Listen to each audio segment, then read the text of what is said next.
Elena Rosano, the noble daughter of a duke in the Biotech Empire, was known as a delicate flower perched on a precarious cliff, a testament to her father's immense power. But the austere duke held her fate in his hands, marrying her off against her will. On what she felt was her worst day, her entire world turned upside down. Just then, a man stormed into her room, annoyed by her attitude. It was the Duke of the Rosano Empire, Dimitri Rosano. When Elena saw her father, she sighed heavily and knelt. She worried that her husband might take a second wife, something Dimitri had heard from the nanny. Miss Rosano had heard rumors that Emperor Zakador had 5 wives. Hearing this, the Duke shouted hoarsely that her fiancé was nothing but a good-for-nothing slacker. When Elena realized the next emperor would kill her husband, her tears flowed uncontrollably. Rumor had it that any Zakador prince who failed to become emperor was doomed to die, no matter what. The women who married into the Zakador royal family were playing with fire. Elena sobbed, terrified of obeying her father's order to go to Zakador. But her father swore that the marriage agreement allowed for only one wife. Elena, already panicked, begged her father not to send her there. She truly didn't want to go. Her father said she had always lived a royal life simply because she was the Duke's daughter, but today was the time to repay him. Then Dimitri snapped, "Stop with the dramatics." Poor Elena had no choice but to roll her eyes and give in to her stubborn father. Soon, a grand event was held in the suburbs, and all the townspeople came to attend. The entire place was showered with flowers and confetti, and noble dukes rode past on horseback. It was her engagement day, but this most important day of her life brought her no joy. Everyone thought she looked incredibly noble and elegant, and how lucky the prince was to marry this bride. But Elena felt nothing. Her eyes were already swollen from crying. Her white dress clung to her delicate shoulders, but Miss Rosano glared at her new groom as if he were a curse. The white-haired man was fully prepared for this, dressed handsomely in a red uniform today. Whatever stirred between them, it certainly wasn't love. The man gazed into her eyes and whispered, "Your tears are like priceless jewels." The handsome Marcel Zakador couldn't look away. He had been captivated by her from the moment he saw her. He gently took her hand, and in that instant, the world seemed to stop for the two of them. Elena had come to a foreign land for an unwanted marriage, but her heart began to warm towards her husband. She had fallen in love with him when she was a child. Her true growth began after her powerless husband threw himself into the fight for the throne. The Empress, having lost her own biological child, adopted the 7th prince, born to the emperor's deceased 5th wife. In this power vacuum, everyone suddenly began to support the 7th prince, vowing to help him ascend the throne. People believed that this 7th prince, favored by fate, was the only one qualified to inherit the throne. He returned victorious from the death traps set by his older brothers. It was this prince who received the saint's blessing and saved the empire from the plague. Furthermore, the bishop himself blessed him. Marcel considered himself merely lucky, never thinking he was anything special. He might have muttered his doubts, but his eyes betrayed his ambition. The imperial palace had once scorned him, but he had become a true force to be reckoned with. A true prince. Zakador's entire dream was to become emperor and make the whole world submit to Elena. Elena suddenly prioritized her husband's goal over her own survival. She was prepared to sacrifice her own luck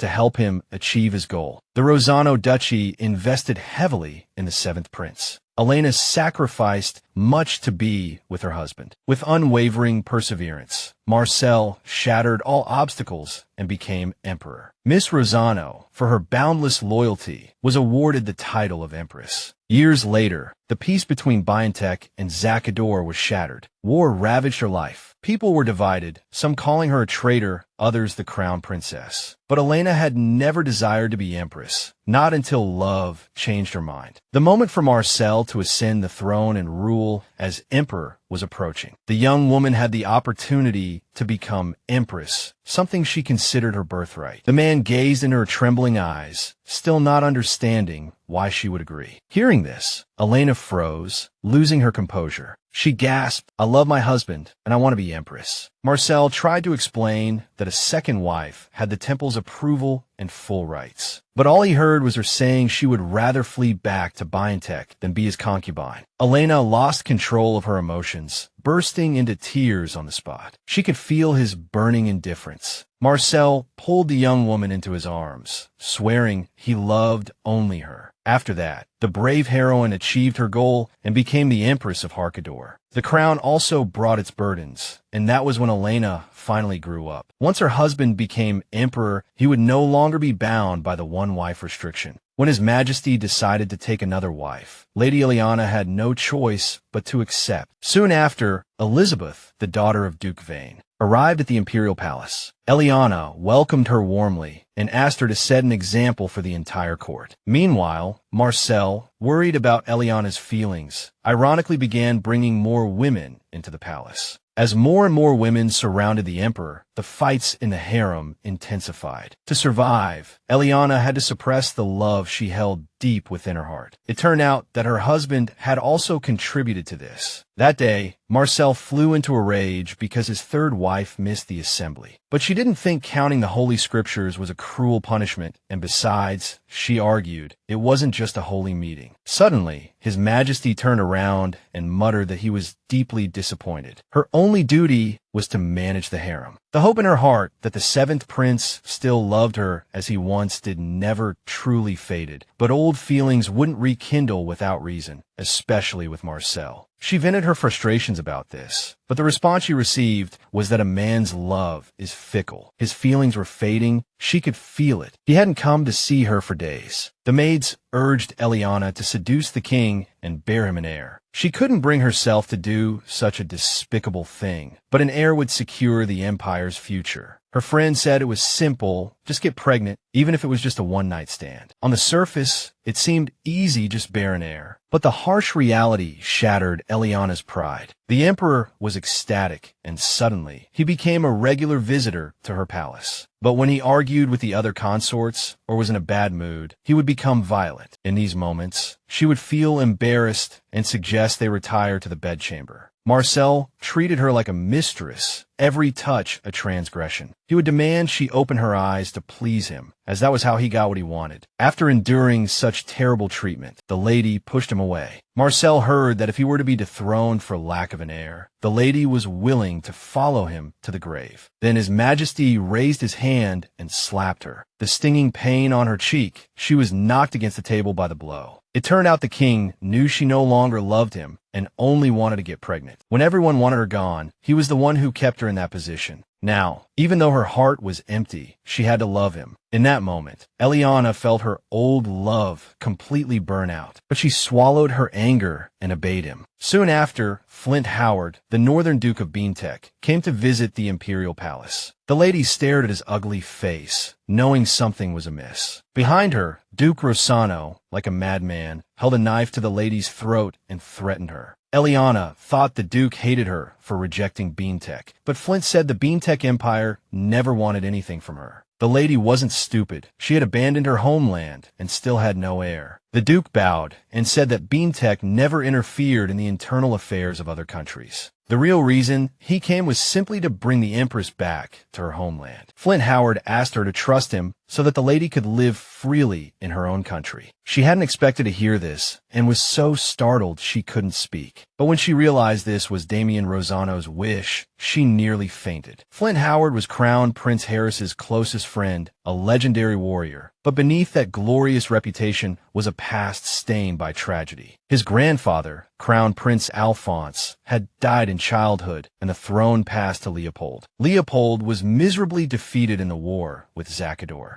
and sent his brother's son, Maximilian Howard Child, as a hostage. Flint, Maximilian's legitimate son, lost his mother soon after. They left him in Rinskin, where he spent his entire adolescence. Everyone knew that in Beantech, the second son had no right to the throne. Zakador had always mocked Beantek's old emperor, and they called Flint a failed successor. When Eliana heard his plan to send her home, she couldn't believe her ears. When she discovered it was Damien Rosano's wish, she immediately threw her teacup at the Duke. The girl started screaming. No one dared to mock her like that. She realized Flint wanted to send her back to conquer Zakad. If that were the case, she would rather trust the Emperor than Damien Rosano. Suddenly, Flint said he felt sorry for her. Marcel wasn't someone she could trust. The Duke was prepared to guarantee her safety, but Eliana wasn't buying it. The Duke had no choice but to step back and give her some space. Before leaving, he asked the lady to consider it carefully and ordered the Duke to release the girl. He himself planned to wait for her 3 days later, at the same time, in the Imperial Palace greenhouse. But the protagonist just scoffed and wished him a difficult journey. Turning around, Flint promised the lady a peaceful life. The terrified maid knelt on the floor, pleading with Eliana to make the right choice. After vowing to help Eliana return home, she swore to follow her until the end of her life. To Eliana, the reason for the maid's submission to the threats was obvious. The Empress wouldn't let Damien Rosano control her life. Damien Rosano was Empress Eliana's twin brother. As promised, the duchy spared no effort in supporting Eliana and her husband. But after Marcel became emperor, their attitude changed overnight. In exchange for financial support, Eliana had to obey all the family's demands. The lady looked through the military secrets and handed them over to the spy in a letter. Eliana told Damien all the details. Eliana knew Marcel no longer loved her and forbade her from accessing the throne. Terrified, she asked Damien to help her divorce and return home.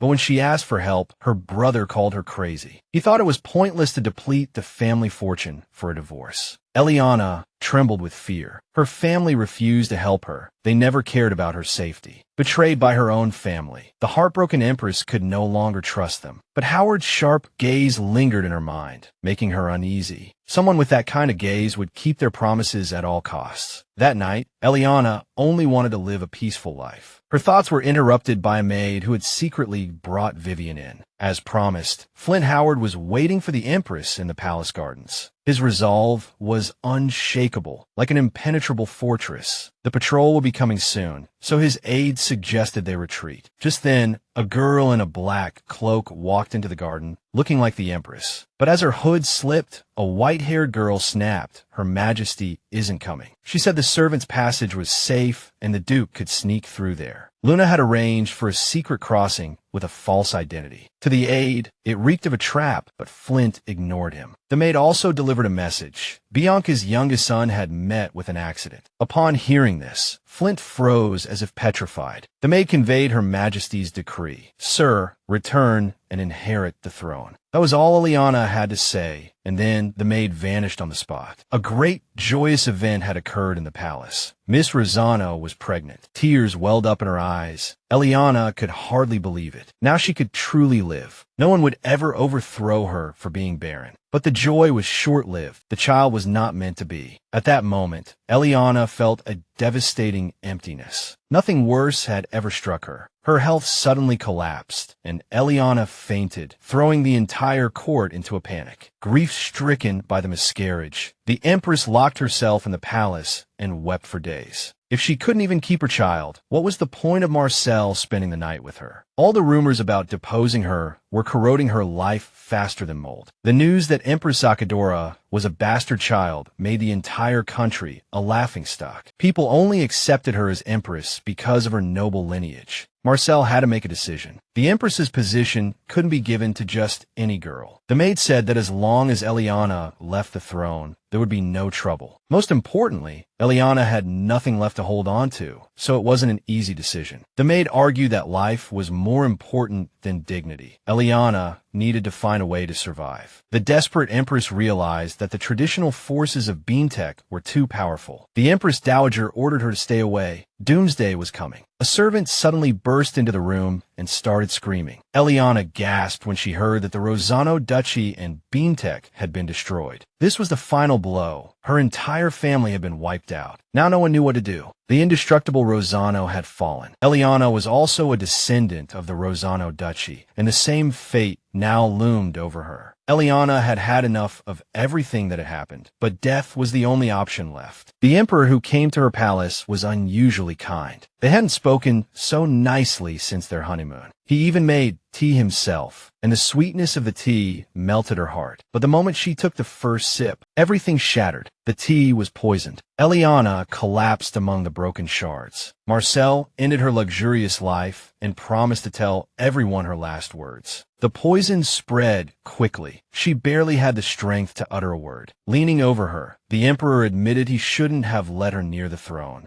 Even so, he had been afraid of her ambition, but he had hoped she would bear him a child. If Eliana had a son, he would have been the emperor's heir. Just before her death, the heroine squeezed her eyes shut, struggling to understand where it all went wrong. She had failed to protect her child and had never given up the empress's throne. It all stemmed from trusting the wrong people. In truth, all her misfortunes began the day she married Zekador. If the heroine could go back, she would fight with everything she had. In her last moments, the woman desired nothing more than to turn back time. As the sunlight outside the window stung her eyes, Eliana opened them once more. The heroine had awakened, spring in bloom outside her window, back to the age of 21 after everything. The girl accidentally walked into the chapel, and the nuns came over, having heard she'd received a proposal. They thought she would refuse, but that day Eliana donned the white veil. Everyone said she would live a peaceful life in Rasciano, enjoying a life of luxury. Girls envied her, saying the Duke even listened to her when choosing a husband. Rumors spread that the heroine's younger brother was head over heels in love with her. For her, Eliana's life was luxury, expensive dresses, jewelry, everything. But deep down, you could see how her father had molded her. He raised her to be a conservative woman and decided who could pluck this flower of the Rasciano family. Yes, she was educated, but it was all about social etiquette and how to serve tea properly. The knowledge she was required to learn was just enough to mimic high society conversations at dinner parties. Eliana couldn't even go to the library alone. The madam instructed her to take her clothes to the tailor and keep up with the latest trends. Back then, still a child, she was naive and thought it was wonderful. Her days were filled with endless, tiring training. She couldn't miss a single lesson, or the teacher would scold her harshly. That day, the nanny promised that no one would tell the master. But that very night, the Duke's daughter was beaten for misbehaving in front of her teacher. After that brutal beating, her legs were covered in bruises and welts. But even then, her father told her to remember the pain and hold her head high. As he looked at his broken child, he swore he wasn't angry. It was then that Eliana realized she had messed up. Even though she still didn't understand why he hit her, she had to beg for his forgiveness. Dmitri Rosano swore everything he did was for her, that he would never let her go astray. But it was a lie. Her father was the real damn reason for all of this. The heroine didn't forget for a second, even now, living her second life. Speaking of turning points, Lady Luck had finally given her a chance to fix everything. Eliana thanked the heavens and swore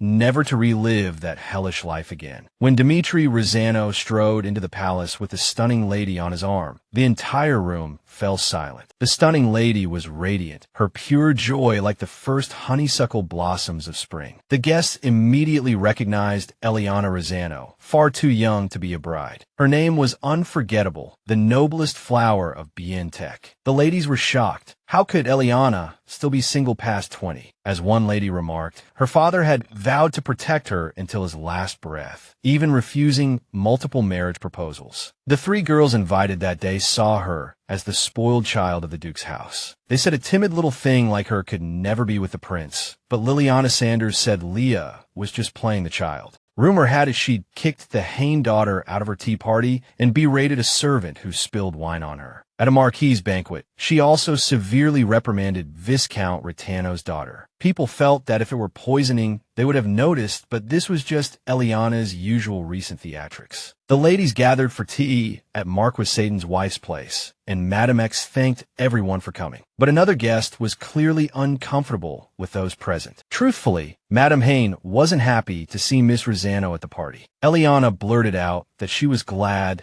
they were finally getting along. The Hain daughter, upon hearing Leah didn't like her, lost her composure. She couldn't take it anymore, implying someone should get lost. She wouldn't blush. Madame Satan knew how to handle these situations. Left with no choice, Madame Hain had to leave. It was hard to believe high society gossiped about it for days. For days, Eliana just stood by silently, listening to the gossip. The heroine wasn't stupid. She secured her position as Zekador's Empress. She should have been sharper, smarter, or just plain foolish. Lilia suddenly noticed a beautiful flower. It seemed out of place. Years ago, Lilia was Eliana's best friend, introduced by their fathers. Whenever Lilia cried, Lilia was the first to defend her. Stepping closer, the kind lady said the Duke was with her uncle, but she couldn't shake the feeling that her friend had been taken by God, which was why she kept going to the temple. Lilia quieted down for a moment, meeting Eliana's gaze. Curiosity winning over, she wanted to know something. She'd heard Eliana had kicked Count Haina's daughter out of the tea party. The heroine blushed, saying it wasn't entirely like that. She said Madame Hain had been dissatisfied with the seating arrangement, and Furzetta had politely handled the matter. Liliana was greatly displeased by that tone and even wanted to leave on the spot. But the matter had nothing to do with her or the other ladies, so the heroine stopped her. Miss Rossano had once considered her a true friend, but she discovered Liliana had said she was tired of looking after her. The girl denied saying such a thing, claiming it was a misunderstanding. If that were true, Eliana admitted she had been spoiled and finally understood why her friend was still single. Just then, Liliana grabbed her friend, wanting to confess. She said Madame Hain hated Leah and that Eliana shouldn't believe her. At that moment, the young Rossano remembered it was Hain who had spread those rumors about Liliana. Before she could finish, the girl abruptly pulled her hand back, saying it was her friend who hated her. Eliana would only continue their friendship if Liliana apologized. The heroine decided to leave, promising to wait for her apology. As she left, she added that associating with rude girls would damage her reputation. They didn't even know how to greet a duke's daughter. The world around the young lady was changing, and this was only the beginning. Winning this verbal sparring match didn't quell the pain from the storms of her past. Eliana, spotting a servant in the hallway, asked him to take her to the lounge. The servant politely led the lady to a nearby lounge, but the men-only space was already occupied by Flint, Howard, and Harris Biotech. The lady walked in, respectfully bowed to the princes, and introduced herself. Flint prepared to clear the lounge, but the lady refused to leave. She abruptly apologized for wasting their time and turned to leave, but Harris Biotech couldn't let her go. He rushed to stop her. The moment he chased after her, the girl darted out and slammed the door shut. Her agile movements made him realize the rumors about this lady's transformation were true. Prince Harris was the Emperor Leopold's most beloved younger son and only heir. One day, news arrived that the prince had been captured and killed in battle 7 years prior. Emperor Leopold immediately declared war on Zekador. The war lasted 3 years and was called the 3 Years' War. Meanwhile, Duke Rossano began searching for Emperor Leopold's illegitimate child. The crown prince, presumed dead, returned alive and victorious from the 3 Years' War. He returned with his cousin, who had been held hostage in Zekador. It was perfectly normal for him to dislike her, the Duke's daughter. But even for him, taking his anger out on her was petty. Just as Lady Eliana turned to leave, someone called her name. She turned and saw the man tell her there was no need for formalities. Flint said it was to make up for his brother's bad temper. But Eliana knew he wasn't there for that. Just then, Sir Flint handed her the hairpin she had dropped inside. She had expected him to scoff at such a cliché, but she was still touched by the Grand Duke's kindness. But she simply thanked him. After all, a broken hairpin was replaceable. Her only request was that he not send the broken hairpin to her house. It would be embarrassing if it were returned. Flint heard her clearly. When Harris heard about it, he felt his brother had been played. But Flint was certain the girl hadn't done it on purpose. He simply wanted to return the precious item. But she refused. The Duke said it would be wiser not to send the hairpin to the Rossano house. He didn't want to see Duke Rossano turn Flint into a trophy for his daughter. When a lady wanted to express her interest, she would drop something in front of the man she admired. Then the man would win her heart by returning the item. Eliana Rossano was already being called the woman who rejected the crown prince. The Duke was certain Dmitri Rossano would spread rumors that the Grand Duke was smitten with his daughter. Regardless, Flint was better off throwing the damn thing away. As night fell, her father sent someone to take Eliana home. Though he appeared to be a doting father, deep down, he feared she might do something foolish on the way. The knight suddenly asked about her argument with Miss Sanders. The man was her father's informant, reporting her every move. Eliana felt no need to answer, only scoffing. She could no longer stand his rude behavior and wondered how she had ever tolerated him before. Unexpectedly, the knight abruptly flung open the carriage door and shamelessly climbed inside. The Duke's daughter was furious and ordered him out, but his duty was to protect the young lady, even in the capital. The heroine knew very well the carriage wasn't passing through the slums. In that case, she said it would be best for the adults to ensure her safety from outside. It wasn't until she finished speaking that the pesky fellow went outside and disappeared from her sight. Eliana knew exactly what she had to do to avoid repeating her past mistakes. She absolutely could not marry the Zakadora Emperor's son. For that, the young lady had to first disappear from her father's watchful eyes and, most importantly, get rid of the man whose name she dared not even speak. After a while, the protagonist finally arrived at the palace. The next morning, the maids meticulously combed the young lady's hair, preparing her for the event. Eliana kept thinking about how she could avoid attending those endless banquets and tea parties. Fortunately, the Duke hadn't returned her hairpin yet. Since her father planned to marry her off to the Zakadora Empire, getting involved in romantic rumors was dangerous. There was a reason why the young lady had dropped that hairpin in the first place. She clearly remembered the day Flint Howard showed up to take her home. The hand she hadn't grasped back then was the hope she had ripped from her own heart. That hope had been passed on to Elena, and she had plunged headfirst into it. She tormented herself with the hope that everything had come true. In this life, the protagonist suddenly snapped at the maid. She thought she might have hurt the maid's feelings, but Leah continued combing her hair. At that moment, filled with rage, she threw the comb directly onto the floor. What use is a maid who doesn't listen to orders? Miss Rosano ordered her to be thrown out. The panicked girl froze in fear, but Elena was already forcibly dragging her out. As the young lady screamed at the top of her lungs, the older maids came running. She picked up the comb, thinking the girl hadn't combed her hair properly. The poor girl tearfully begged for forgiveness. Her hands had been hurting for a whole week. After the matter was settled, the older maid handed the comb back to the girl. But the maid didn't wait for her to finish speaking, which enraged Miss Rosano. She jumped up and ordered the maid to call the butler. The maids cowered under the nanny's glare, not daring to move. It seemed everyone was ignoring Miss Eliana Rosano's orders. As soon as a servant walked in, the protagonist angrily lunged at him. The man tried to appease her, saying the butler was busy. The enraged young lady immediately grabbed a flower pot and smashed it to pieces. Eliana demanded to be taken to the butler. Once she saw the butler, everything proceeded smoothly. Miss Rosano fired everyone who dared to disobey her, which angered the nanny. She blamed their dismissal on their clumsiness and disloyalty. Mila, the maid, said it was the mistress's order, so they couldn't disobey. Jonathan, the butler, nodded, saying they had to obey orders. Eliana then ordered the head maid not to bring in any more novices. Nanny Pamela was confined for disobedience, but she would be out soon. Pamela was a member of Duke Dimitri's inner circle. The protagonist had to find a way to get her out of the manor. The door burst open, and Isabella barged in without permission. A young lady who looked exactly like Eliana greeted her sister. Isabella, noticing her tone resembled their mother's, burst out laughing. She had hit a servant before coming, assuming no one would reprimand her. The smug noble lady even encouraged her sister to hit her maids. Eliana resisted the urge to roll her eyes and gestured for them to sit down. The protagonist poured a cup of scalding hot tea with impeccable grace. Her sister blinked at her trained stillness. Eliana stared at Isabella, knowing she was still the same person at heart. Their father just hadn't expected her to act like Lee, that was all. Wasn't it obvious? Isabella's social debut was scheduled for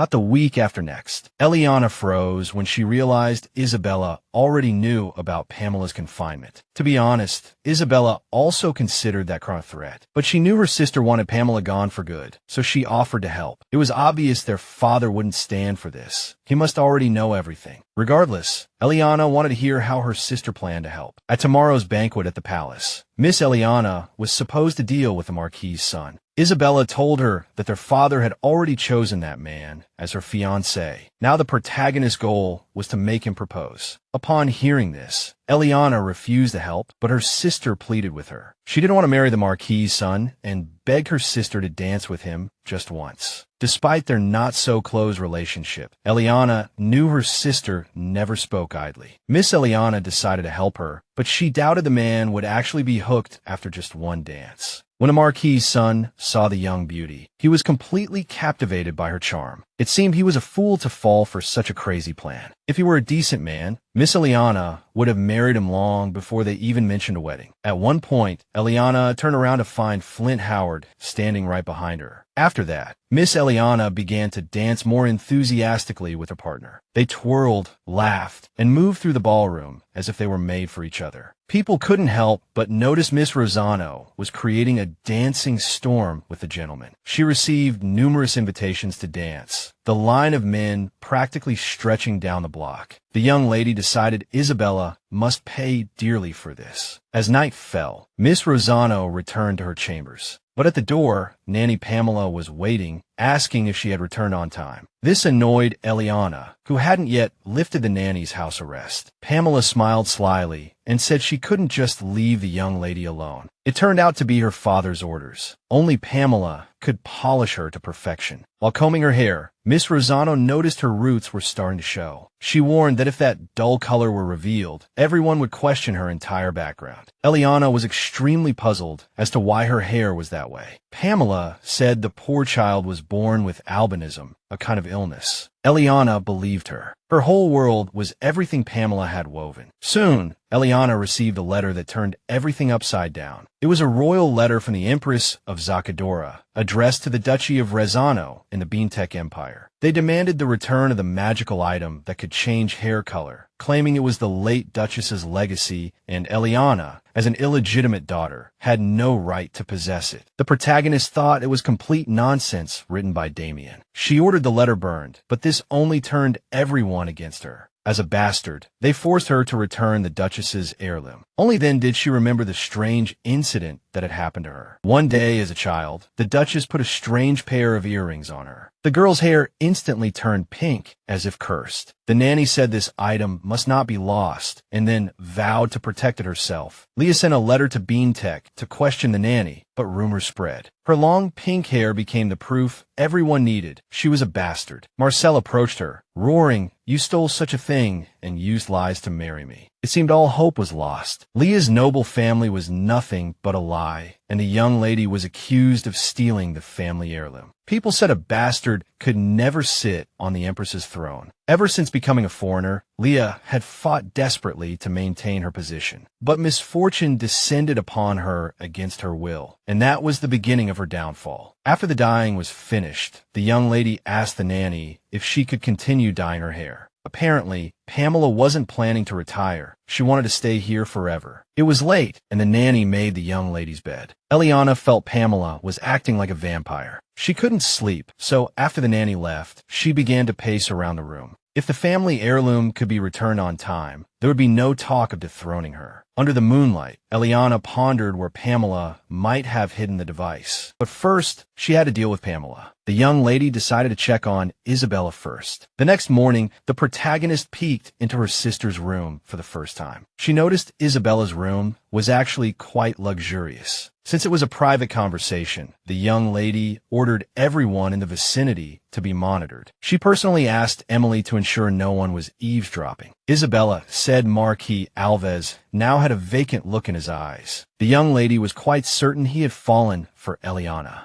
It was finally Leah's turn to ask for help, so she wanted to know how her sister planned to get rid of the nanny. Isabella pulled out a pen, claiming she had a foolproof plan. When Eliana saw Damien's quill in Isabella's hand, she froze. Her sister thought she could settle things after their brother left. But the protagonist wanted a more drastic way to get rid of the nanny. In fact, taking her father's things was troublesome. The Duke's daughter had only barely managed to snatch the pen from her brother. Then, Miss Rosano dropped the bombshell about the item stolen from their mother. She said it was a pair of obsidian earrings, also a magical tool. The bold sister decided to raid the nanny's room, but worried the nanny had already sold everything. However, Leah knew Pamela would never risk her own life. After chatting for a few more minutes, the protagonist slipped out of her sister's room. Suddenly, the wicked nanny appeared out of nowhere and grabbed the girl's wrist. It turned out the young lady had been looking for the Duke, and Pamela offered to accompany her. Eliana suppressed her emotions and walked into his office. She still couldn't understand why she was back there, facing her fears, the horrible memories flooding back. Eliana's nerves were on edge, sweat dripping from her face and hitting the floor like a drumbeat. Rumors about Marquis Alvaz's son proposing to her had reached her strict master. Dimitri Lezano was convinced his daughter had seduced the man using some indecent methods. Eliana stammered, desperately trying to change his mind. But upon hearing these lies, the furious father slammed his fist on the table. The startled Eliana tried to explain. They had only danced. Pamela had said the girl was misbehaving, and her father flew into a rage. It felt like a nightmare, but Pamela suddenly declared she needed a lesson.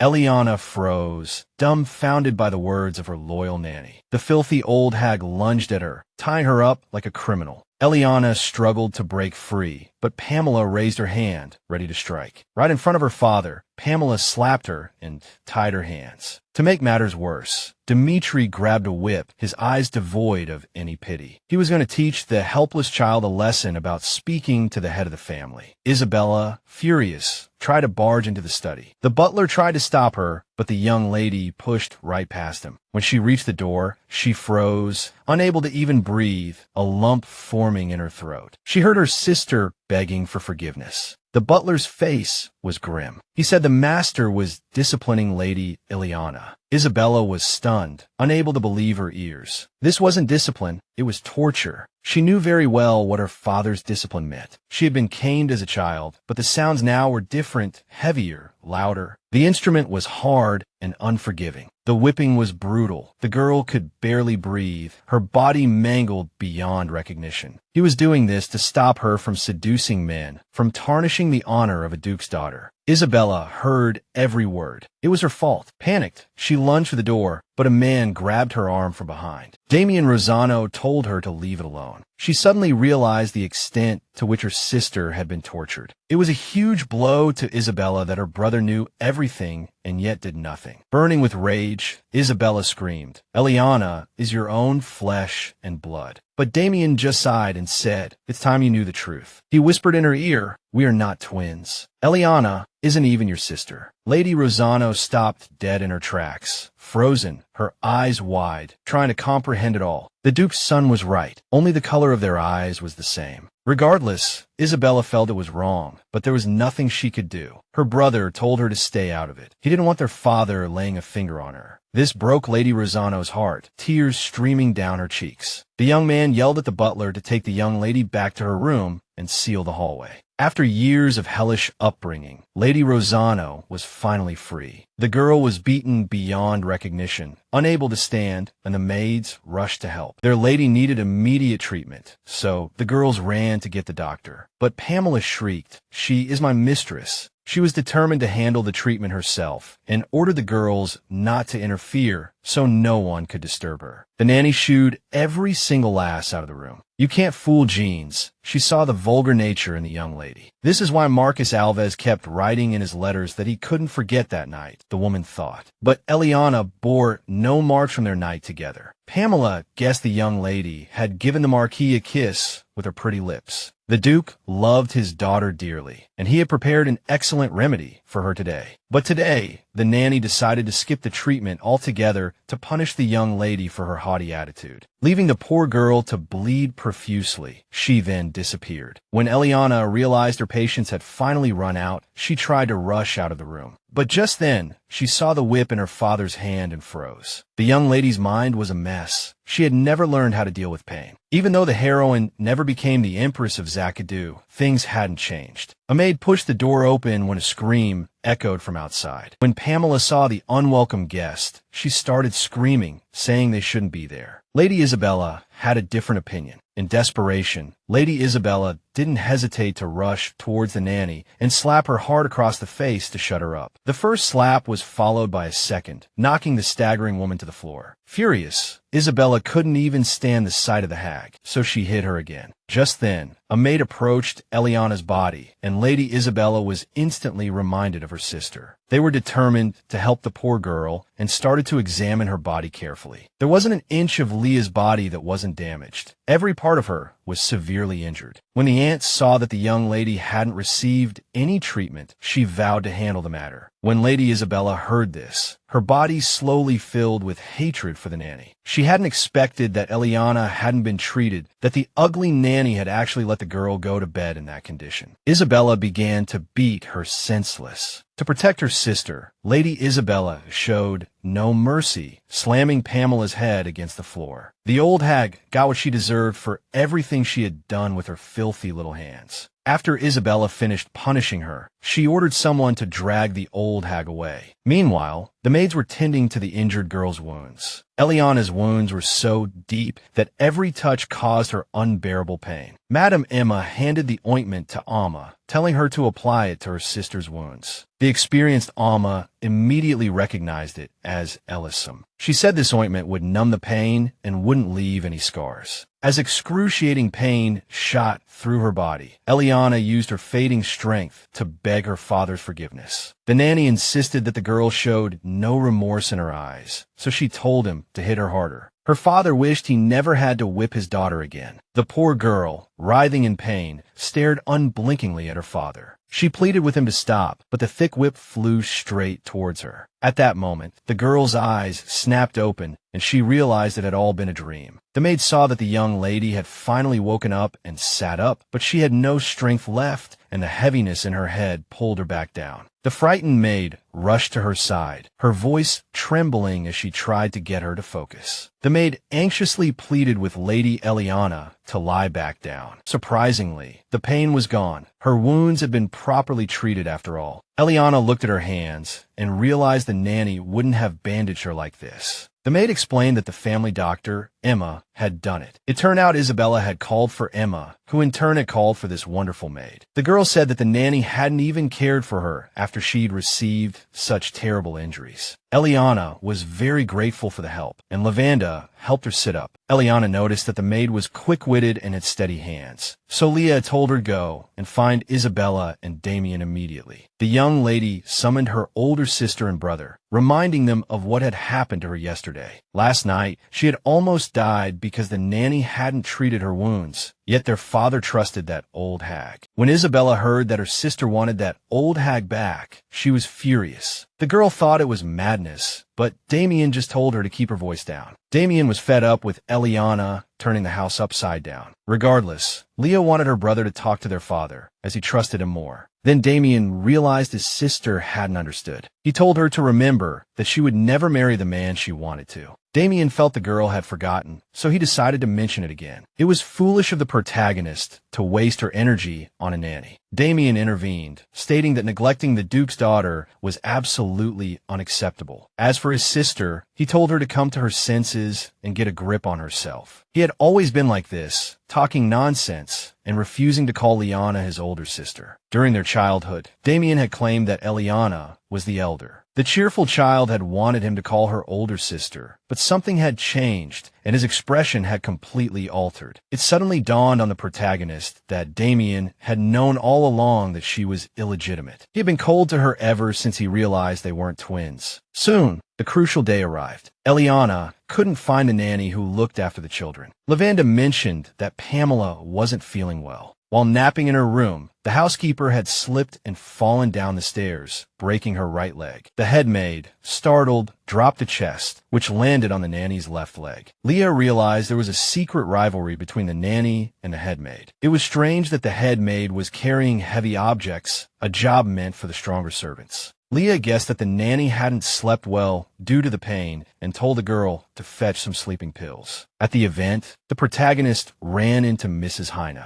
She was delighted to see her. They told Eliana that Mrs. Heine had received an apology letter. She said she came to the tea party despite her health issues. It was like a gentleman's club, where important gossip was exchanged. The whole Miss Rosano transformation uproar died down faster than anyone expected, all because a certain big shot spoke up at the club meeting. Flint argued that they shouldn't interfere in Miss Rosano's private affairs. After that, no one could say a word. The conversation abruptly shifted to nymphs, with one of the ladies' aunts claiming to have seen the savages. But the ladies agreed that non-believers couldn't set foot on holy ground, so Eliana guessed the Shurai must have some connection to the Holy See. The Shurai, slandered as barbarians, were actually nomads wandering the continent. Rumor had it that a group of such barbarians was hiding on the island of Britannia. The lady said this was because Zikador insisted Britannia was their territory. The girls even wanted to send troops in and forbid them from setting foot on the land. But Elena declared that, according to the Holy Scriptures, Britannia was a sanctuary where war was forbidden, a haven where elves once lived. All the temples on the continent were protected, entry forbidden to outsiders, managed by the neutral, independent city-state, the Holy See of Nymph. The lady thought to herself, it was foolish to just hand Britannia over to the nymphs. But Lady Haynes shrieked that it was absolutely impossible. The nation had to maintain its national standing. She said the land belonged to the Beantech Empire. Elena thought Haynes was just a hothead who couldn't control her temper. But the talk of war and borders sparked a sudden resolve in her eyes. Mid-conversation, a lady suddenly pulled the protagonist aside. Normally, to avoid this kind of commotion, the lady would have hidden in the garden with the woman, but relying on old habits was too risky now. The protagonist had to dive headfirst into high society and dig up secrets. Just as Leah was about to leave, Lady Haynes suddenly caught up with her. Lady Haynes handed her an envelope, which Elena slowly opened. It turned out the protagonist was invited to Veronica Haynes's riding event. Surprisingly, Miss Rosano said she wanted to see their family's famous horse. They had just brought the horse to the capital, so Veronica promised she would wait to see her. Elena had never been to a riding event before, but now it seemed it was time to try a new hobby. That day, the girl met with her sister to discuss the ongoing events. Isabella hadn't found anything. In her opinion, the items had already been stolen. If that were the case, their father wouldn't spare Leah. He would chop off her head. However, her sister insisted their father knew nothing about it. She quickly scanned everything, mentioning the earrings, but their father showed no reaction. The protagonist couldn't understand why her father wouldn't know about the family heirloom. To her surprise, her sister revealed it wasn't a Marcus family heirloom at all. The girl insisted it was real because she had it. To prove it, she had the maid bring a golden box containing a magical artifact called Goldstein, which could neutralize poison. Rumor had it that even if you poured poison tea into it, nothing would happen. Their mother gave it to the young lady in case someone tried to poison her. That cup was the only heirloom their mother took, which was expected, considering her obsession with collecting. If Elaine had had that cup, the tragedy of poisoning and miscarriage wouldn't have happened. Now, she painfully realized she was a complete stranger in this mansion. Isabella remembered their mother going to Bender Beach when she heard about a mollusk auction. The lady didn't give Elaine an artifact that could conceal her illegitimate status. Young Rosano knew it was supposed to be a vacation, but was actually a trip to an auction. Even though she wasn't her mother's biological daughter, she could feel her mother's final love. Mother told me to think of her every time Leah drinks tea. Soon, everyone gathered at the manor's pasture for a riding event. The young lady was mesmerized by the famous horse named Heezy, whose mane was incredibly beautiful. Completely captivated by its majestic appearance, the girl wanted to pet the horse. But since the horse might kick, Lady Haynes stopped her on the spot. She said the only one Hesso would remain calm with was the groom, but His Highness, the Crown Prince, could surely tame it immediately. Miss Rosano was slightly late due to the banquet, but arrived nonetheless. But one look at her face made it clear the girl was very angry today. The wind outside was strong enough to snatch the ladies' hats without hesitation. The maid, worried about her mistress, asked if she was cold. The wind was indeed strong, but nothing compared to Rinskin, where the scenery was breathtakingly beautiful. A strong gust of wind snapped the ribbon on her hat, instantly carrying it away. But this didn't faze the girl. She remained exhilarated by the wind. Flint Howard's quick reflexes saved the day. He caught the red ribbon midair. The man approached the lady, saying the item was hers. This time, Elena was truly grateful and firmly remembered his kindness. But when he opened his hand, he found the ribbon was crumpled beyond recognition. The Duke apologized profusely for messing up her things again, and Eliana admitted she was mortified for showing her worst side. But Flint didn't think so. He had a completely different opinion. Hearing this, Eliana burst into laughter, but the man had no idea what she was talking about. To her, it was obvious that Flint wasn't interested in anything, as he showed no reaction whatsoever. She decided to probe and see if the man knew about her conflict with the Marquis's son. She thought it would be a good idea to marry a good man, but the truth was her father had already chosen a groom for her. Everyone thought her father loved her dearly, but in reality, she was his puppet. Standing before her was the man who would kill her father and destroy her family. That future pulled at Eliana with an irresistible force. She said her husband would gain the Duchy of Rossano as an ally, and she would become his spoils of war. But Flint believed no man in his right mind would consider his wife a spoil of war. He had no intention of marrying, but the lady had heard the crown prince was trying to arrange a marriage for him. Flint's expression practically screamed the question of where she'd heard that. Walls have ears in high society. If that were the case, Mr. Howard revealed he had already refused His Highness Harris's engagement proposal. This shocked Eliana and prompted her to inquire about her own proposal. Eliana accepted the idea that she might be a suitable bride for him. She hated being looked down upon, but considered it necessary in this situation. At that moment, a spark ignited between them. He promised her a special dispensation if Howard's heart wavered, even slightly. Miss Rossano let him take a red ribbon. Frankly, he hated mixing marriage with politics. But Eliana wasn't proposing a marriage of convenience, and she never thought he would interpret her words that way. Eliana lowered her head and asked the Duke to bury everything that happened today in that ribbon and forget it. Then, she called for a maid. Miss Hayne had been waiting for a long time. Mr. Flint left alone, without even a goodbye. At the Harris estate, he encountered a stubborn horse and took a tumble. Veronica Hayne immediately apologized, but she shouldn't have. By then, Eliana had arrived and couldn't even bear to listen to what the Crown Prince was saying. She didn't understand why he had to say things that made her visibly uncomfortable. Just then, Eliana felt a rough tongue lick her cheek. The wild horse had just licked her. It was a dangerous move, so those around her immediately rushed to protect her. But in that moment, she actually felt a sense of sincerity and kindness. Right beside it, Eliana felt a momentary connection. She reached out and, incredibly, tamed the horse. People could hardly believe their eyes. Hesse was the most notoriously fierce mare in the area. Hesse was a beautiful black horse, and even Eliana praised its striking coat. Even Miss Hayne was surprised by its friendliness. The horse was truly gentle. The strongest men in the estate were completely unable to handle Hesse,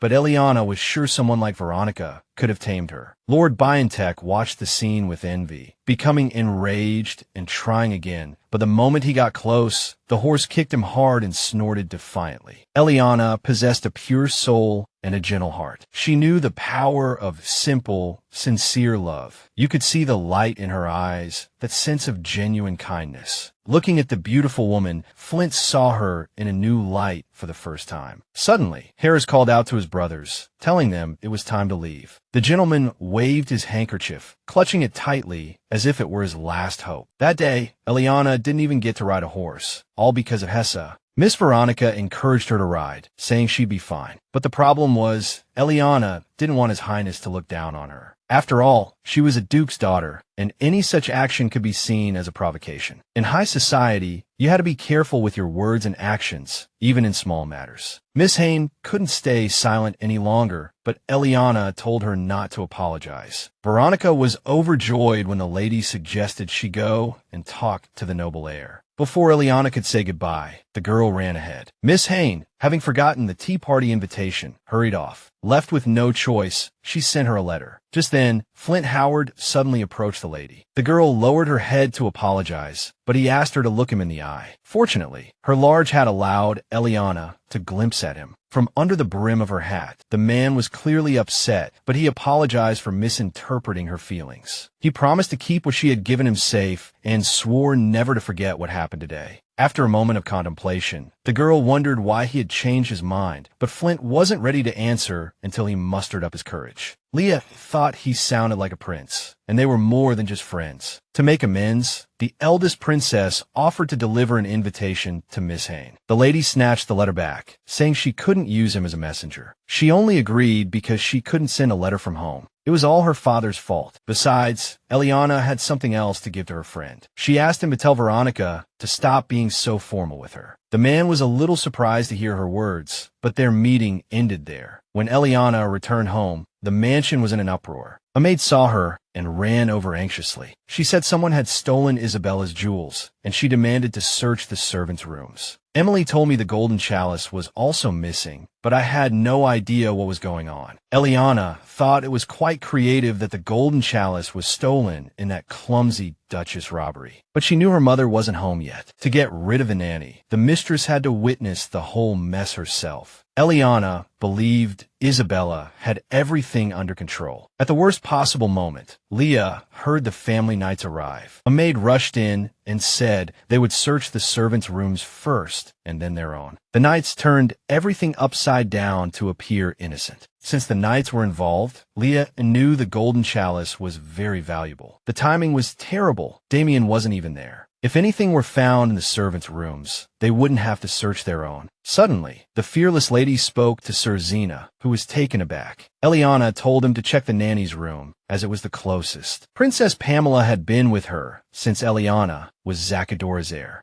The nanny was her father's puppet, but Eliana's ex-husband exposed her, almost costing her her life. Then, Eliana gave the jewels to Pamela, forcing her to run away. She didn't know then that she would regret it for the rest of her life. Now, she would make Pamela pay for everything. The nanny arrived just then, stunned by the unfolding chaos. As the head nanny of the Duke's daughter, she roared that no one dared enter her room. Suddenly, Eliana rushed in, claiming a thief had broken into the mansion. She said the thief had stolen Isabella's jewels and the gift her mother had given her. Pamela feigned concern, asking if Eliana's things were safe, but Eliana just sighed heavily. Completely unaware of the truth, the wicked Pamela had been hiding them all along. The blow was too much. The nanny was stunned, breaking out in a nervous sweat. Eliana had changed. Anyone could see it. Pamela had been with the girl for years. She knew her like the back of her hand. Young Miss Rosano always listened to her, but Pamela had crossed the line. But none of that mattered to Pamela now. She hadn't stolen anything. The knights hadn't received orders to leave, but the nanny was prepared to wait them out. She planned to report everything to the Duke and deal with Eliana's behavior. Suddenly, a knight shouted that the golden chalice had been found and asked for confirmation. Isabel rushed into the room to make sure they had found it. Within seconds, the girl's expression made it clear she recognized her golden chalice. The golden chalice found in the chest was confiscated, and the nanny was immediately detained. Isabel's other valuables were also found in the chest. This truly angered Eliana, and she immediately slapped the thief. Pamela kept insisting it was a misunderstanding. She hadn't stolen anything. The nanny blamed everything on Mila, claiming she did it to get out of work by purposely breaking her leg. But the maid demanded the shameless nanny finally admit her crimes. A shocked Pamela awkwardly reached out to Eliana, hoping she would believe her. Looking at all the stolen items, Eliana breathed a sigh of relief, saying the nanny hadn't taken anything from her. Eliana hadn't wanted to check her, but there was no other choice. When Pamela learned of the betrayal, she flew into a rage and started yelling. But according to Isabella, the nanny was only supposed to look after the girl. In a fit of anger, Eliana accused the nanny of abandoning her sister to die after beating her. As Pamela was hit with a barrage of accusations, she screamed as hard as she could, unable to understand why Eliana was treating her this way, causing the woman immense pain. The crazed woman insisted that no one could kick her out because she knew the secret. At that moment, Eliana's blood boiled with excitement. She knew exactly what that secret was. Without a second thought, Eliana grabbed the nanny's throat, silencing her. The woman stared with wide, terrified eyes, as if guessing what would happen next. Pamela was the first person to take what belonged to Eliana. Even in childhood, stealing her magical tools had sealed the girl's tragic demise. Eliana had to hand the nanny over to her husband to be torn to shreds, so she would have fewer regrets. Young Miss Rossano tightened her grip around the nanny's frail neck with all her might. The air grew thin, and suddenly, Pamela bit the attacker's hand. In pain, the young lady fell to the ground and had to release the woman. Eliana refused to let the knights bind the criminal and vowed to decide her fate herself. If Pamela truly repented for her crimes, perhaps she could be forgiven. Eliana ordered Pamela's right wrist to be cut off. The nanny was a shameless harlot. The butler was stunned, but dared not argue with his mistress. Fear and horror flashed in Pamela's eyes as she was about to scream in agony. Lord Damien strode in, looking like a god descending from the heavens. The nanny screamed that she had been framed, but Damien didn't even turn his head, even as she begged for mercy. He picked up his severed wrist from the floor, finally figuring out where it had fallen. The Duke's son suddenly tossed out a bag. Eliana's belongings had also been stolen. The bag glowed, revealing a beautiful antique chest inside. But Miss Eliana never considered the chest to be hers. The chest belonged to their father, and Damien just wanted to make sure his sister agreed with the punishment. As the elder sister, Eliana had every right to decide. The boy's expression darkened. "You know our secret, Nanny." He ordered Pamela's wrist and tongue to be cut off for biting the hand that fed her. Damien wanted her tongue.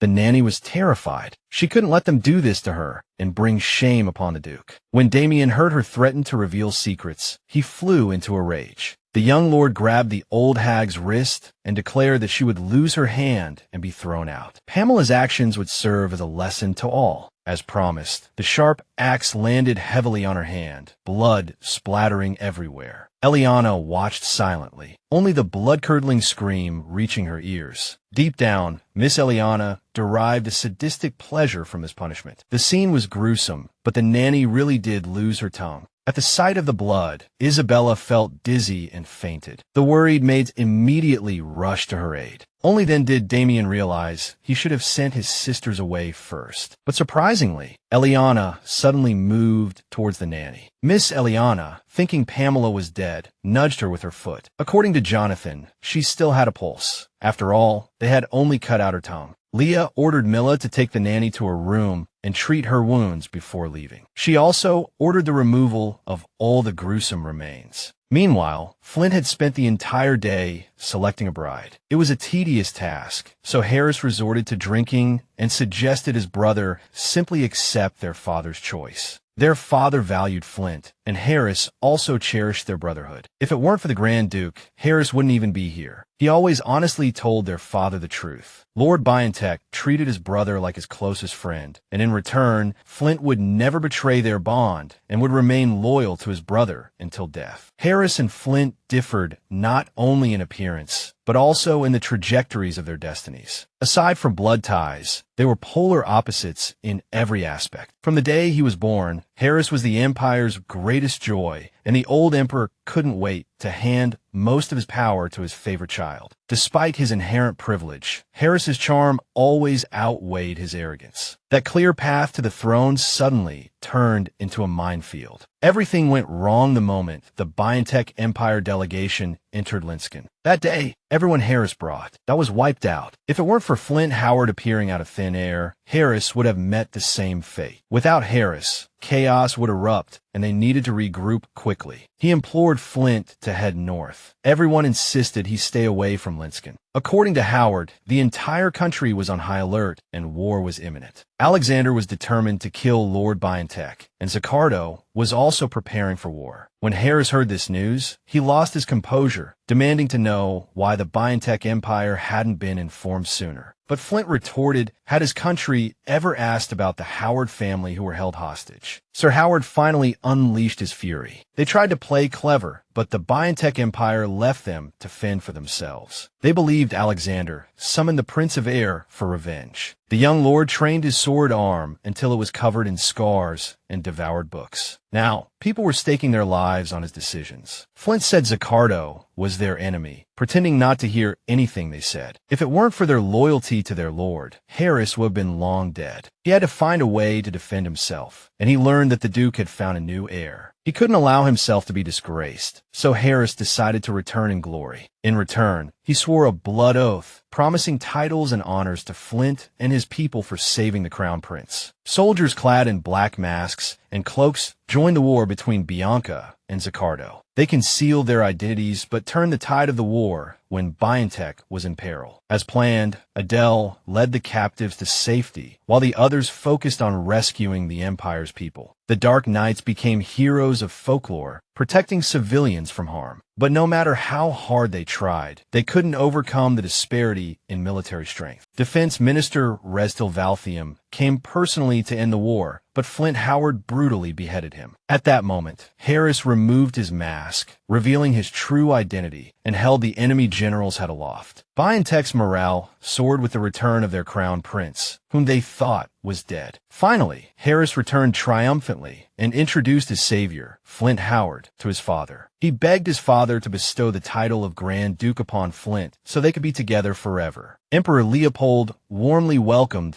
the new Grand Duke Howard. They officially declared Flint the heir to Maximilian Howard and granted him immense wealth. The new Grand Duke, inheriting his ancestors' valor, was entrusted with protecting the empire. Despite his elevated status, they relentlessly dispatched him to the north. The prince's duty was to bring this northern war hero to the capital, but by now, Flint had grown accustomed to it. Harris felt sorry for the capital's socialites who tried to win his heart. Adele Evans barged in with a stack of documents, demanding the prince marry her. Harris suggested she marry Flint, which sounded crazy. Miss Adele's goal was to find a lovely man and drag him to the north. Flint asked her opinion on Hill's report about discovering new land. The northern nobles dared to consider withdrawing from the north, coveting Zaccardo. Harris ignored the debate about deploying troops to the border and left alone. Alone with Lord Harris, Adele confided her worries about the emperor. She worried that the emperor was insistent on arranging a marriage for Flint. Howard told her to leave if she wanted to talk about marriage. This enraged the countess, who told him he needed to start a family to get his seal back. Flint could have broken off the engagement if he wanted to, but he was worried about the girl. Adele didn't think it was a problem. After all, the Grand Duke's bride would receive a title. The late Grand Duke left a will demanding the retrieval of the seal at all costs. According to the Countess, the late Grand Duchess pleaded on her deathbed to return to Biantech and retrieve the seal. To be honest, Flint only knew it was a relic. He had no idea how precious it truly was. Adele exasperatedly declared that the seal must return home with the crown prince. But Flint knew the emperor was testing his sincerity with this. He ordered the countess to consider the hidden meaning behind the emperor's promise. Adele recalled the emperor vowing to honor Crown Prince Alphonse at his coronation, and upon returning home, His Highness reiterated that promise. The woman Flint had met recently was no longer an option. On a beautiful summer day, Eliana met the lady in the garden. The lady held a box containing a lovely pearl. Your mother certainly has good taste. Apparently, she suddenly decided to figure out the commotion that happened while she was away. Eliana prepared to tell her and ask how they should handle the nanny. According to their mother, the children had been making a fuss about wanting her gone, especially Damien, who had never been so angry and cold. Hoping her good daughter would concede, their mother took Leah's hand. She just wanted the girl to spare Pamela. But when their mother was refused, she broke down, unable to accept the rejection. It turned out Eliana was from a Rossano family and had Damien's backing. She reminded everyone how badly the nanny had treated her. Their mother was in a predicament. Unsure what to do, they couldn't just kick the nanny out now. They had to give her a place to stay. The clever Leah suggested taking the nanny under her wing. Only then did she agree, and Damien agreed as well. A dramatic scene unfolded. Their mother confined her daughters to their rooms. The protagonist finally calmed down, and everything related to Pamela was resolved. Of course, she was upset about not being able to get rid of her. Pamela was a servant from the Duchess's family estate, so all of this had to play out in front of her. Eliana just wanted the Duchess to see it for herself. Preoccupied with the nanny's greedy behavior, she didn't even notice Lavanda quietly approaching and serving tea. The tea smelled fragrant, like flowers, herbs, or something. The person serving the tea even spoke in the same tone. Suddenly, Leah paused, as if something came to mind, and then asked for a silver rod. As soon as Leah received the silver rod, she started stirring her tea with it. The tea itself remained unchanged, only steaming hot. Seeing this, Eliana sighed in relief, convinced that the Duchess wasn't trying to poison her. When Milla entered the room, Eliana yelled at the other maids to leave. After they left, Milla told her mistress everything, but noted that this place didn't accept any commission letters. Regardless, Leah had gathered enough information. She thanked the maid and said she wanted to handle the rest herself. Milla only hinted at a specific place to her eldest daughter and said nothing else. Eliana was also curious about who had been receiving her mail first. Speaking of letters, the pile was quite substantial, so the maid handed over all the mail addressed to Leah. Tom used to collect and sort the mail by name, and then the servants would distribute the letters to their respective masters. Leah remembered Isabella receiving piles of letters after the wedding rumors died down, but she wasn't interested in social circles, as those men were all after the Duke. The poor protagonist hadn't received a single letter, except for a proposal from the Marquis, Alves's son. Even after Pamela left, someone must have been taking her letters. While sifting through stacks of letters from the same place, Leah discovered a mysterious one. A white envelope with a wolf-shaped seal and the name Howard. The letter was a complete lure. She should have put it back, but Leah couldn't wait to take a peek. Eliana took the letter back to her room and scribbled something on Howard's letter. Afterward, she ordered Milla to collect the letters and take them back. When night fell, it was time to read the mysterious letter. Eliana hid in the dressing room, opened the envelope, and tried to calm herself before reading. The letter said that Flint Howard wanted her to attend a banquet in the capital. Leah carefully read every word, and by the end, her hands were trembling. Her inner world crumbled when she realized it wasn't a love letter. She couldn't understand why someone would use such fine paper for an invitation. She had assumed the Grand Duke was interested in her, but Leah had jumped to conclusions too soon. On that day, their fates intertwined because of that ribbon. Leah's comment about marriage was impulsive, but Miss Rossano didn't regret anything. Flint was her only option now. She wasn't going to wait for him to work up the courage to respond. Eliana needed a bold move to overcome her fear. Whenever something happened, she still had a hard time deciding to leave. No one would let her do so easily. The clothes Pamela bought were a disaster, so Leah needed a tailor. Leah suddenly ordered the coachman to stop the carriage. They hadn't reached Brylandy yet, but Leah wanted to make a short stop there. After all, she couldn't show up empty-handed. Astor Florist warmly greeted the distinguished guest at the door. The owner, assuming Leah wanted to see the greenhouse, proudly showed off her flowers. Among the many bouquets in the shop, Eliana specifically requested a dark blue aster. The girl thought she had the wrong address, but the sign outside did say dark blue aster. Leah said she couldn't let the maids find out. She led Leah to a room where the greenhouse was kept. Among the thick rose bushes, the owner found a suspicious rope. She pulled it hard, and a clear bell rang. Just then, a man in a hooded cloak slipped into the greenhouse, concealing his face. The mysterious, masked stranger told Leah to follow him. Meanwhile, the maids were calmly drinking tea, waiting for Leah to return. But suddenly, Lavanda jumped up, declaring they should follow Leah. The girl insisted that something might have happened to her. She said there might be a man there. Lavanda pleaded with her friends to get up, but a stranger interrupted her. A handsome man, holding a bouquet, said the staff would take care of the guests. His striking appearance almost mesmerized the maids. He even offered to make them flower crowns. He confidently stated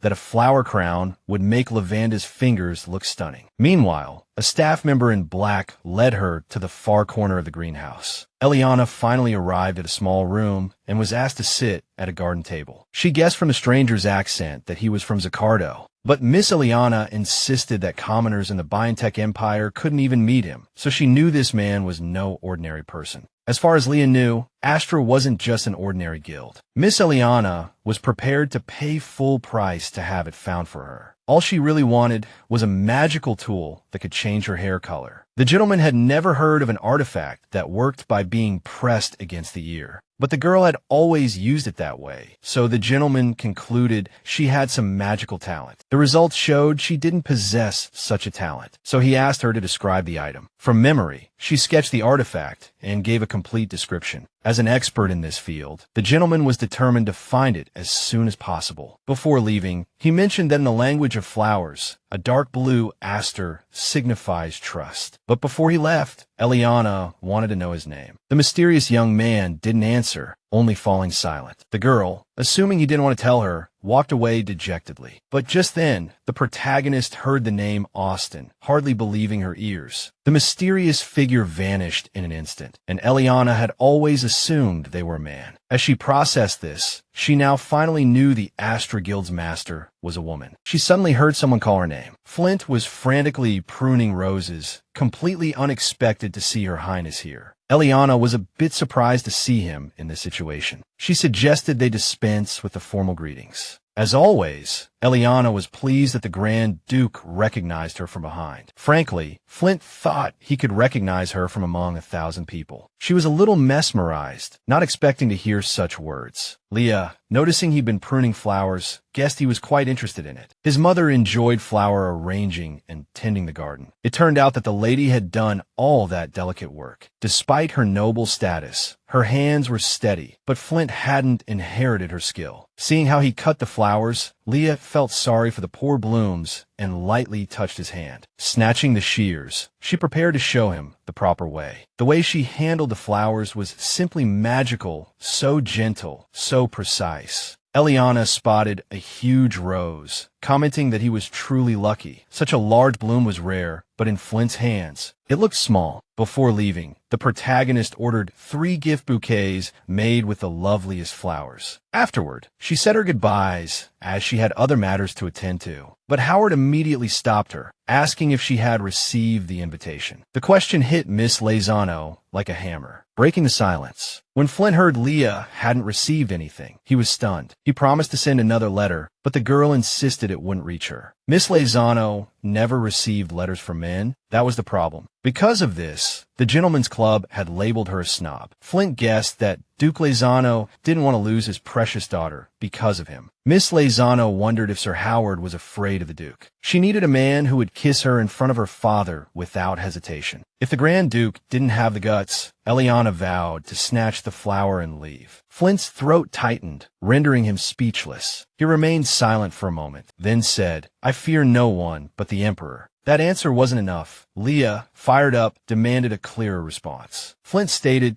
that even the Emperor had no right to interfere in his relationship with his future wife. An unprecedented light flickered in her eyes. Greatly satisfied with that answer, she flusteredly hid behind her hat. Eliana cut the conversation short, leaving Flint hanging without giving any response. At that moment, Howard realized Adele was right. Just then, Estina returned, saying Linskin had contacted her. She said the guild master wanted to know about the Grand Duke's condition. Time was running out. Estina could take over as guild master at any moment. On the way, she mentioned that the lady immediately recognized her as being from Zaccardo. Flint froze. He hadn't expected Leah to contact the guild. Since Howard was no longer a guild member, Estina couldn't spread the news. Suddenly, a man rushed in, shouting, "The infamous guest has arrived." The fellow, who could have handled it himself, started pulling the lady along. That day, the Duke's stunning daughter arrived at a magnificent boutique. Many, witnessing her otherworldly beauty for the first time, were completely awestruck. The lady held a charming bouquet made of the most exquisite flowers. She gifted one to the 3 ladies, who gasped at its beauty. Their intense gazes even flustered the lovely lady, hoping they could manage the attire. Eliana entrusted this responsibility to them. The VIP room was in another wing. The butler politely escorted the lady. Another customer in the boutique noticed the guest's arrival. Recognizing Miss Lezano, the stranger hurried forward. She curtsied, introducing herself as Countess Adele Evans. From a name, Eliana guessed she was related to Flint Howard. The Countess simply requested a few minutes of the lady's time. She had heard the name before, but Miss Lezano was an exceedingly graceful woman. Adele even felt as if the lady had spent her entire life studying etiquette. Eliana only cared about who started the rumor, only to find out that Miss Evans's employer knew. It was surprising because, according to Adele, he always avoided talking about women. Eliana never thought he would utter such words to gossip about her. Adele realized that the young lady wasn't the pushover portrayed in Noble Lies. Duke Rossano's daughter, though graceful, was no one to trifle with. This convinced the Countess that the girl could survive even in the frozen north. She blurted out, "Miss Rossano needs to marry that Grand Duke." Eliana almost choked on her tea, hearing Adele's endless praise for the man. Adele was trying her best to persuade her to marry the handsome war hero. But Leah just shrugged, saying they'd only met a few times. For the Countess, that was enough. You two are a match made in heaven. When the protagonist refused, citing their lack of a relationship, she persisted. The Countess grew agitated. Miss Rossano's annoyance turned into a plea. "Please stop embarrassing me." This broke Miss Evans's heart. She finally understood that the young lady never cared for her employer. The poor fellow. Now he would grow old and lonely, forgotten. But Eliana snapped, "He'll find his true love someday. Just you wait and see." The girl's mood instantly changed when she heard the Grand Duke now had to marry. It turned out to be urgent. Flint had no choice but to marry. The North was peaceful and tranquil, as Grand Duke Howard's territory always was. From what the Countess said, nothing could disturb his peace. Adele snapped that the Emperor had no right to take Grand Duke Howard's seal. Realizing she'd let something slip, Adele covered her mouth with her hand. Fortunately, Miss Rossano had heard every word, and everything suddenly clicked into place. You couldn't hide anything from the Duke's daughter. She understood what was going on with Flint and Adele. Their conversation was coming to an end, but Adele had one last question before leaving. She needed to know if Miss Rossano truly had no interest in Grand Duke Howard. If so, Eliana wouldn't waste her time on her next time. Miss Rossano wouldn't be so generous with her time again. The Emperor stripped Maximilian of the Bayentek family name and bestowed upon him the name Howard. On the same day, Maximilian was promoted to Grand Duke of the North and granted the seal. That seal meant the Emperor officially recognized Howard as the Grand Duke of the North. It was also a sentimental keepsake, and Eliana knew well what that meant. Flint probably missed his relatives and wanted to keep a relic of his deceased parents. A maid timidly slipped into Miss Rossano's room, crouching on the floor. Lavanda stared at the mountain of letters with fear and panic in her eyes. When the letters were mentioned, she swore she was just trying to organize them. Eliana didn't let her finish, coldly interrupting her and splashing tea in her face. The mistress knew Lavanda had spied on her while she bathed. The blasted girl would run straight to her father the moment she saw the young lady with a man. With the truth revealed, Lavanda fell to her knees, her head bowed, begging for forgiveness. She claimed she was following the Duke's orders, or he would kill her. Eliana knew everyone feared her father, but she thought Lavanda was clever. Of course, such a terrifying father would naturally have a daughter like him. Lavanda never thought the young lady would take her life faster than her own father. She burst into tears, swearing it was the last time, that it had never happened before. Trembling on the verge of death, she begged for another chance. But Leah calmly walked towards the rope hanging in the center of the room. She yanked it, snarling, "I don't give second chances." At that moment, bells rang and servants rushed in. Miss Rossano ordered Lavanda to get out and await her next move. The maids dragged the traitor out. Now she had nowhere to run. They told Lavanda to keep her mouth shut about her father, or he'd make her disappear from the face of the earth. The mistress, like a merciless ice queen, listened quietly to her. Got pleas for mercy. As night fell, Estina nimbly hopped onto the young lady's windowsill. But Eliana was more curious than shocked. Estina, agile and adept at slipping past guards, found it a trivial matter. Sure enough, the girl had found the earring, but only one. She was confused. It wasn't obsidian, but sapphire, and it couldn't change hair color. They found it based on a lead about a Pamela, an old woman who ran the Élysée trade. The moment Leah touched the earring, she felt that strange, familiar aura, even though the gem was different and there was no magic. It was definitely hers. Estina understood immediately. It was undoubtedly a magical artifact, meant to display some amazing power. She suddenly snatched it, pulled out the gem, and with a poof, magic happened. A mage from some guild was desperate to get that earring, but Estina said no way. So, Eliana guessed that Caspra Estina might have the other earring. She sincerely hoped it wasn't there. Besides the earring, she brought something else to that lady. The mysterious lady told her to track down a servant named Billy and show him that item. She jumped down from the windowsill, soaring as if she had wings. Then Eliana examined the item. Wow, it wasn't a hairpin but a dagger, Soon after, Harris Biotech announced a bombshell. A royal ball would be held to choose a bride for Flint. Flint would choose a charming bride for himself, so the ball was open to all who wished to attend. All the girls in the Empire went crazy for it, except Eliana. She couldn't stand it when she heard Howard's name. That guy actually had the nerve to invite her to that bride selection ball. Meanwhile, a delegation from Zekador arrived. My goodness, this infuriated the Emperor. The Emperor flew into a rage and ordered Grand Duke Howard to chop off their heads. The prince regarded every one of them as a traitor. Harris accused them of trying to betray the biotech empire. He was prepared to chop off the head of everyone in the delegation and settle the score with Zekador. His Majesty wanted to know what those Zekador bastards wanted to say. He wanted to join forces against that hellish showdown, despite the deep-seated resentment between them. Flint received orders to command the joint forces and seize Malho. Another war awaited the Grand Duke. Harris didn't even dare look him in the eye, but there was no turning back. His Majesty had made up his mind. Flint, exhausted and dejected, collapsed into a chair. But the war didn't frighten him. He was long accustomed to living on the edge of life and death. Eliana stopped by the sewing shop to thank Mrs. Fleming for her help. The girls were exchanging stories about the Crown Prince's banquet to choose a bride for the Grand Duke. But Leah just scoffed. This wasn't Flint's style. The rumors were true. This banquet was definitely for choosing a bride for the Grand Duke. Harris said the invitation to the banquet was meaningless. He would give the date when he was ready. Eliana's face darkened at the thought of being invited to that banquet in front of the guests. She couldn't bear the thought of the Grand Duke testing her as a potential bride. Very well, Miss wanted him to realize that she was unmatched. Meanwhile, Estina confirmed the request had been processed. When she saw Eliana immediately read the letter. Estina tried to pry into the contents of the letter. Then Miss Rossano revealed that he would be leaving the capital for a while, but Miss didn't understand why someone as busy as him would bring it up. That answer wasn't what the Grand Duke expected. He wanted much more than that. Thanks to Flint, Estina found the earring. She thought he should show it off, but he didn't think it was a good idea. Miss wanted to keep everything confidential. Flint still hadn't received any reply. Even after several days, he had almost convinced himself that Miss Rossano was on her father's side. Then someone told him that Countess Evans wanted to see him. But when Flint arrived, Eliana was already sitting at the table. The young lady was demure and beautiful. She greeted him shyly. 3 hours ago, Jane couldn't believe Miss was on a date with the Grand Duke. To be precise, they were partners cooperating to achieve their respective goals. The thought of the number of times they had met to discuss marriage ignited a fire in Jane's eyes. The maid marveled each time at how the earrings changed her hair color. Those earrings were very precious to Miss Rossano. Her father and the Duchess had no idea she had finally obtained them. While making tea, Flint realized that he couldn't pique the young lady's interest at all, and Miss Rossano, by not replying, subtly expressed her disappointment. Now Flint, lost and confused, was exactly as the young lady had always known him. She suddenly said, "The dance of wilting petals never ceases, even when they have faded." So she told the Grand Duke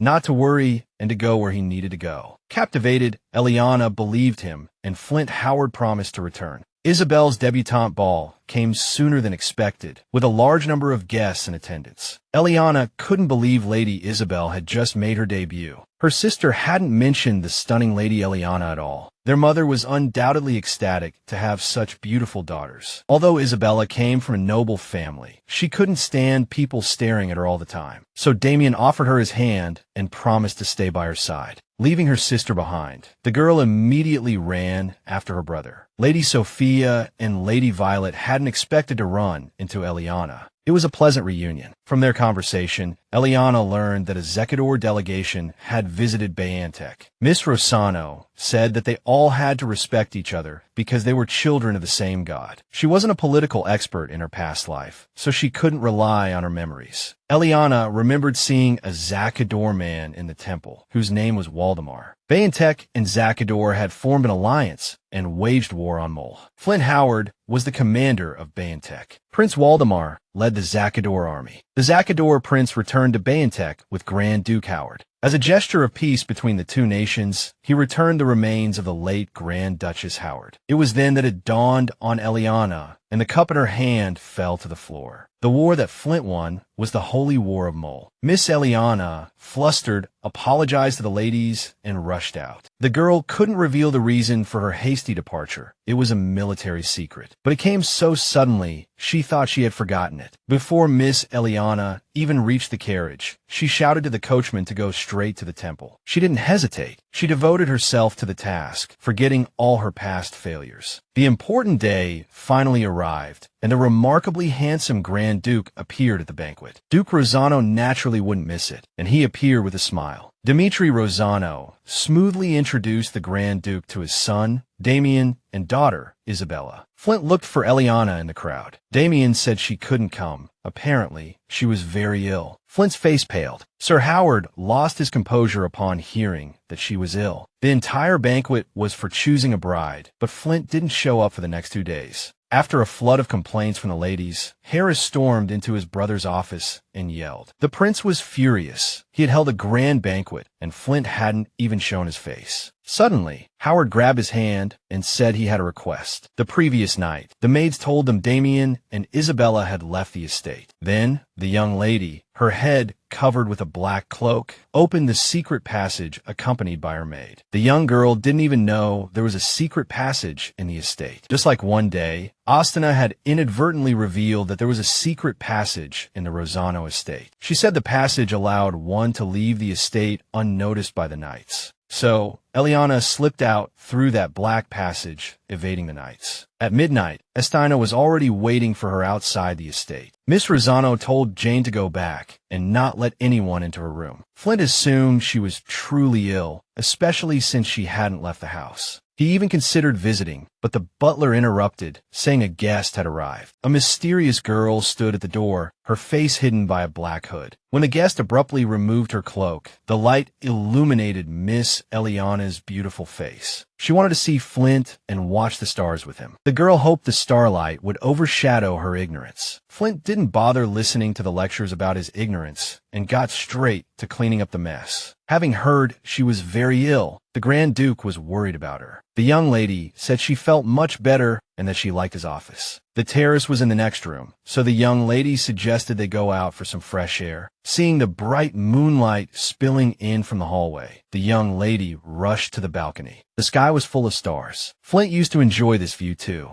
It was worth mentioning that even during the day, the view was breathtaking. Eliana's gaze couldn't move from the moonlight, but the Grand Duke was gazing at another star. Her wind-blown hair and the light in her eyes made Leah even more stunning. She reached out to the sky and asked him if he wanted to pick stars tonight. The young girl wanted to tuck a star into Flint's arms. She wrapped her arms around him, her soft lips brushing against his for the first time. Howard didn't have time to react. By then, he was captivated by her. When Leah pulled back, the Grand Duke stood there, bewildered. The moonlight outlined her delicate shoulders and her thin nightgown, so tender. Flint was completely mesmerized by her beauty, unable to take his eyes off her. The young Miss Rosano was different. Her lips held a magical allure. She couldn't help herself, blinking her eyes and pulling him into her bedroom. But Flint unexpectedly broke free, sat back, and gave her some space. Eliana lost control, screaming at him to hold her now. In fact, Sir Howard was a gentleman. He never played at false romance. The problem wasn't him. He just knew Miss Eliana never cared. Leah heard his true feelings and was ready to throw herself into his arms with a lie. She gently stroked his shoulders and whispered, "I will always love you." For a moment, time seemed to stand still, the air between them thick with unspoken tension. Flint suddenly sat up straight and climbed out of bed with lightning speed. It was past midnight, and he thought he should take her home. "It's not a big deal," Eliana roared. "If I go back, they'll sell me off to Zacador." A heavy silence fell. Flint had no idea what she meant. The poor girl was on the verge of tears, unable to speak. The Bayantek and Zacador empires were about to forge a marriage alliance, and she was the one to be married off. The young lady was in a difficult situation, but it was her father's wish, and all she could do was throw herself into the arms of the man beside her. If Miss Rosano married him, she wouldn't have to go to Zacador. The emperor had asked Flint to marry, and because of this, Eliana would be caught in the political crossfire. In her memories, he had last rejected her proposal out of concern for her future. The Grand Duke had proposed to the young lady. Suddenly noticing she was still in her nightgown, he tucked a blanket into her hands. Leah said he would have to get used to it. They would also have to have children, a statement that made Flint blush. He could hardly keep up with her runaway imagination. Afterward, feeling safe, the young lady burst into laughter. Flint was preparing to formally propose the next day, but the young lady stopped him. She handed him a package, telling him to use this. It was a temple marriage certificate she had obtained through her connections. On their way home, Austin said Damien had entered through a secret passage. Everything had happened so fast, but she thought it should be reported immediately. The next morning, a servant caught the young lady off guard. The servant summoned her to the Duke. Everything was fine. Eliana simply requested a small favor. At Miss Rossano's command, the servant flew off like the wind to carry out the order. She had to tell Austin to speed up the plan